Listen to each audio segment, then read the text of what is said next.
Now, on the 1st of March, Onvo introduced an incentive where they were offering the Onvo users an opportunity to permanently upgrade their BaaS plan or their battery in their cars for around or at a fee of 3,000 RMB.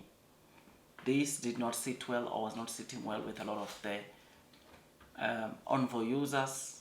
I think there were some complaints issued to say that people want flexibility, right? And this was going against the flexibility that Nio would usually give to their users, right?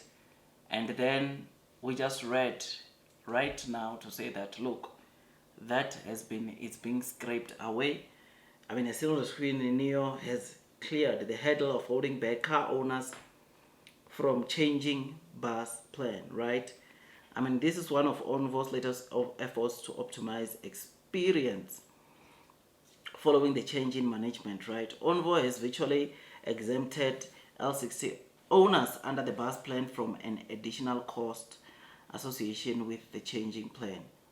Now, after users purchased their Onvo L60 with a BaaS plan, they were forced, or it was compulsory for them to pay a one-time fee of around 3,000 or $416, which this was causing chaos. There is a permanently upgrading fee of 3,000, and one thing, like I said, that we know from Nio, they are a company that is quite flexible. They don't force you to do stuff, which obviously making users who want to permanently change to be charged 3,000 RMB or $416, it was not good. Making users to pay a one-time fee if they buy the Onvo without a battery of $416 or 3,000, it was not a good thing at all, because then it simply means that they are having to pay, in as much as, yes, they are buying a car without a battery, they were paying like an additional $416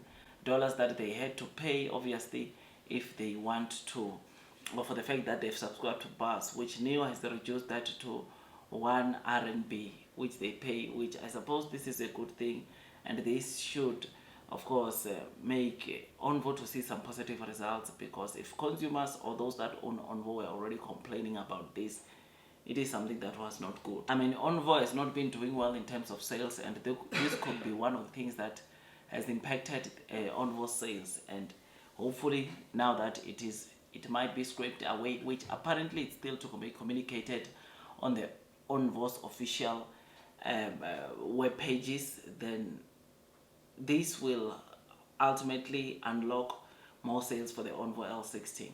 By the end of this year, you know that Onvo plans to have 3 models under their sub-brand, which namely is the L90, which is expected to start with the deliveries around June, July of this year, followed by the L80, which is expected to be launched in Q4, and the deliveries, hopefully they also start in Q4. This is something that is great, because by the end of this year, Onvo will be having 3 models, whilst by the end of this year, Nio could be having around 9 models in total, which with the Firefly also in an addition of the Nio models, Nio is going to have a total of about 11 cars.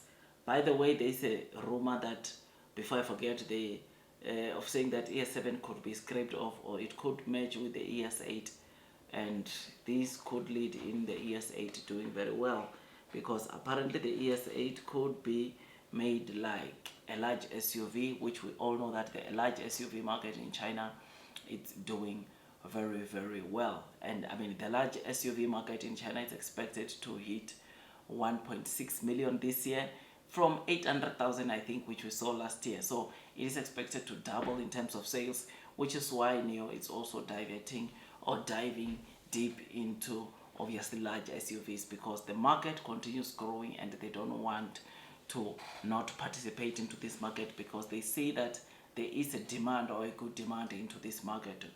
And it's a great thing for Nio to not only penetrate that big SUV market with their premium brand Nio, but also with their family-oriented brand, sub-brand Onvo, which is something that is great. And again, this shows us that we can expect some pretty great things to come from not only Nio but also Onvo, because that market, I'm telling you, especially with Onvo, knowing that Nio initially they said Onvo is going to be a brand that is between 200 and 300,000 RMB.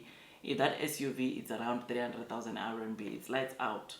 You and me can agree that that is lights out, because it will be cheap, it will come with good technology, it will be spacious, and this is something that is very important. And over and above that, it will be very safe, as Nio is making some pretty good safe cars that are built on or based on the Euro NCAP rating 5-star, which is something that is great.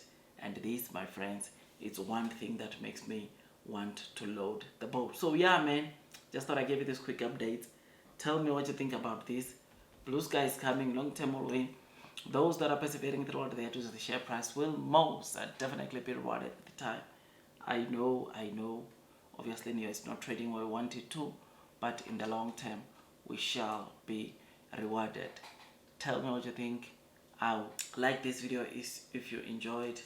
I will see you on the next one, man. Oh, and don't forget to share this video to your friends, your family, your colleagues that are really interested onto Nio, because one of the things that we've been seeing is that obviously there are some of the news that some of the new investors out there, they don't know, and they get to be surprised when some of these news, when they post them or when they share the good story, or when they regret at a later stage, they said, but these things have always been there.